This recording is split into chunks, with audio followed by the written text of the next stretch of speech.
स्वागत है आपका अपने चैनल रामबाण क्लासेज में और मेरा नाम है बलराम योगी।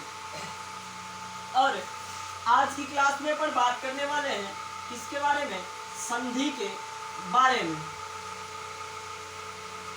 और ये संधि में आपको पढ़ा रहा हूँ जो अपने राजस्थान में एलडीसी की जो 13,000 की वैकेंसी आने वाली है उसके संदर्भ में, क्योंकि आपको पता होगा एलडीसी के दो पेपर होते हैं। जो पहला पेपर होता है वो राजस्थान जीके, मैथ और रीजनिंग का होता है। उसके अलावा जो सेकंड पेपर होता है उस सेकंड पेपर में अंग्रेजी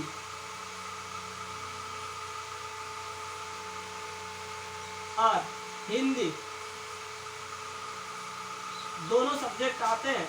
और इसमें बात करें अपन हिंदी के कितने क्वेश्चन रहते हैं 75, उसके अलावा हिंदी के 75 और इंग्लिश के भी कितने क्वेश्चन होते हैं उसमें 75, टोटली 100 अंकों का वो पेपर होता है।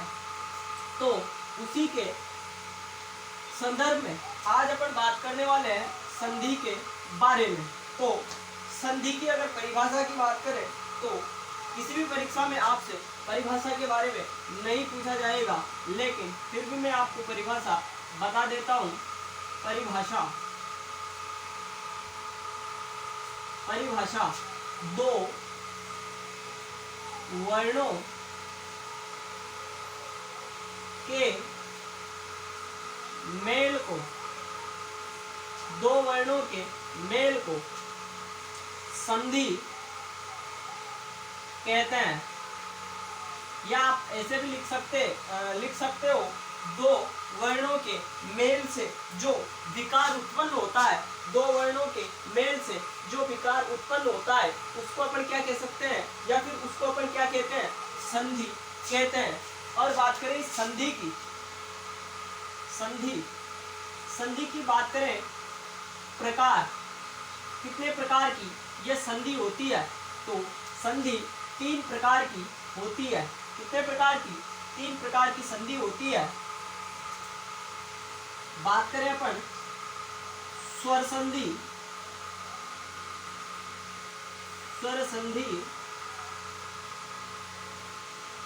उसके अलावा दूसरे नंबर पे व्यंजन संधि,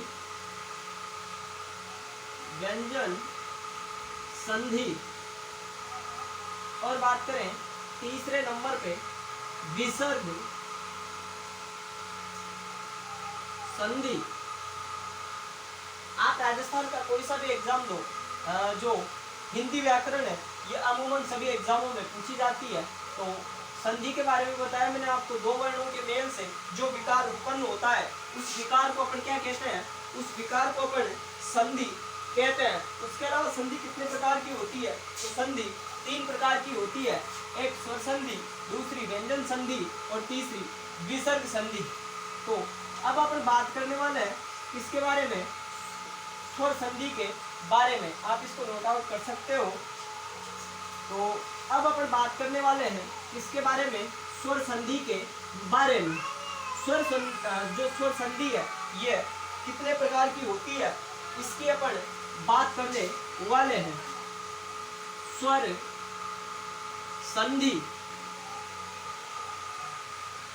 संधि कितने प्रकार की होती है, 5 प्रकार की। स्वर संधि कितने प्रकार की होती है, तो स्वर संधि में आप बताओगे 5 प्रकार की यह स्वर संधि होती है।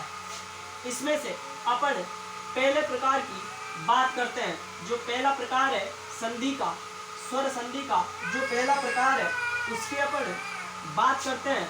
और बात करें अपन दीर्घ संधि की, दीर्घ संधि। स्वर संधि कितने प्रकार की होती है, तो आपका आंसर आना चाहिए 5 प्रकार की। वैसे तो एग्जामों में आपसे जैसे कोई शब्द देके ऐसे पूछता है इसमें कौन सी संधि है, तो अपन एक एक संधि की चर्चा करेंगे। अपन बात कर रहे हैं अभी दीर्घ संधि की। दीर्घ संधि किसे कहते हैं, तो मैं आपको दीर्घ संधि के बारे में बताता हूँ। जब दो समान स्वर मिलकर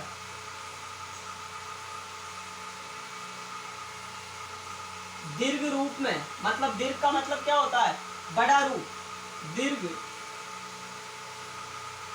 रूप में बदल जाते हैं,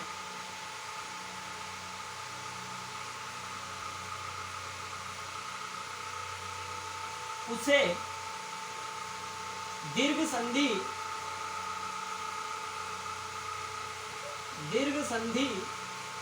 कहते हैं।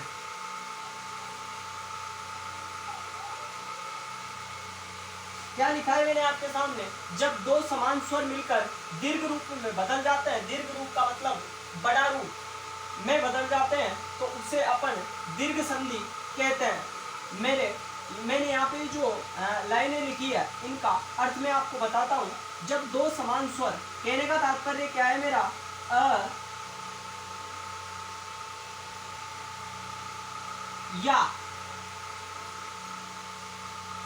आ के बाद अ या आ आए तो दीर्घ आ में बदल जाता है। अब आपको समझने में आ गया होगा, जब दो समान स्वर मिलकर दीर्घ रूप में बदल जाते हैं तो उसे अपन क्या कहते हैं, दीर्घ संधि कहते हैं। फॉर एग्जाम्पल, जैसे अ या आ के बाद अ या आ आए तो उसका जो परिवर्तन है वो दीर्घ आ में हो जाता है। अब अपन इसके कुछ एग्जाम्पल की चर्चा करते हैं, जिससे आपको ये जो दीर्घ संधि है इसका मामला समझने में आ जाएगा। तो बात करें अपन, जैसे कि एक शब्द लिखा आपके सामने, भोजनालय।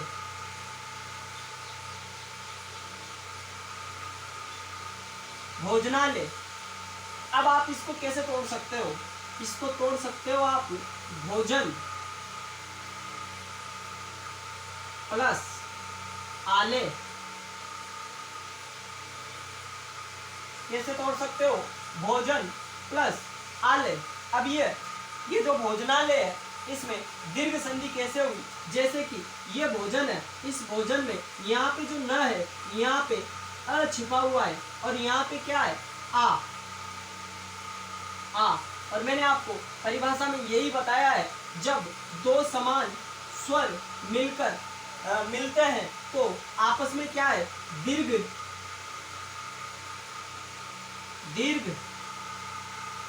आ में इनका परिवर्तन हो जाता है। कहने का मतलब, जब दो समान स्वर मिलकर दीर्घ रूप में बदल जाते हैं, मतलब बड़े रूप में बदल जाते हैं, तो उसे अपन क्या बोलेंगे, दीर्घ संधि। तो ये था भोजनालय। इसके अलावा एक एग्जाम्पल की और चर्चा करें अपन, जैसे कि आपको ये जो संधि टॉपिक है ये समझ में आना चाहिए, क्योंकि ये रटने वाली चीज नहीं है। जैसे कि बात करें विद्यालय, तो विद्यालय को आप क्या तोड़ सकते हो, विद्या प्लस आलय, तो यहां से क्या आया, आ, और यहां से आ, और दोनों मिलकर किस में बदल गए, दीर्घ आ में। तो ये थी दीर्घ संधि। तो जैसे कि अ या आ से मेल हो तो वह दीर्घ आ में बदल जाता है। इसी प्रकार अपन आगे और एग्जाम्पल की बात करते हैं, जैसे गिरींद्र की बात करें, गिरी प्लस इंद्र, तो ये तो लिखा है मैंने संधि विच्छेद, और इनका जो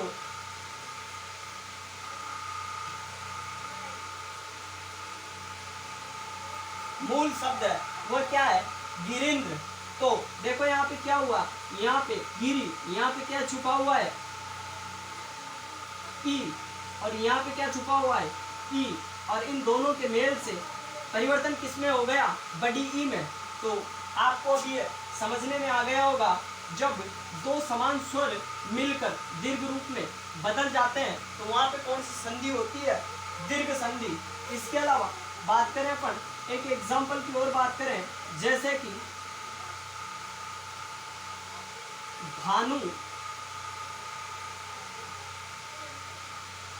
भानुदय, भानुदय। तो इसके अगर संधि विच्छेद की बात करें अपन तो इसका संधि विच्छेद क्या होगा? भानु प्लस उदय।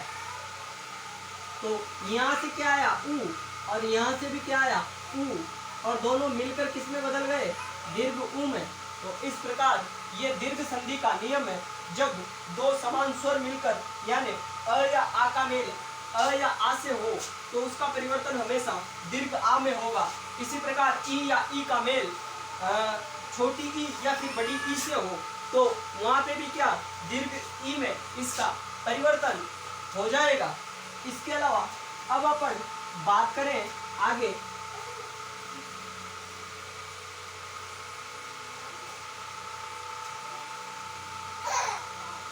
बात करें अपन कौन सी संधि की? गुण संधि की।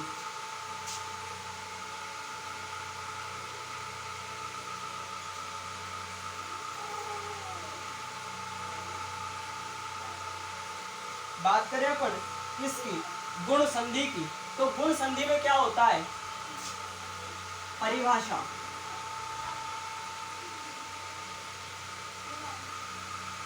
अ या आ के बाद ई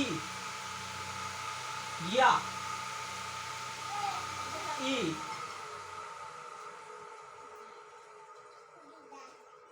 गुण संधि की परिभाषा बता रहा हूं मैं आपको। परिभाषा अ या आ के बाद ई या फिर ई, उसके अलावा तथा उ या उ हो तो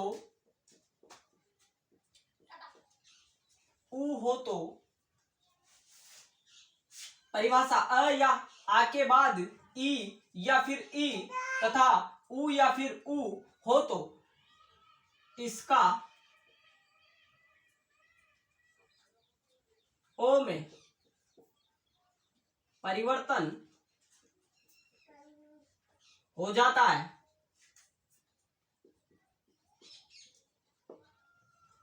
है। तो अपन इस गुण संधि के जो भी उदाहरण है इनकी बात करेंगे अगली कक्षा में। आज की क्लास और अभी के लिए इतना ही। धन्यवाद। आपका दिन शुभ हो।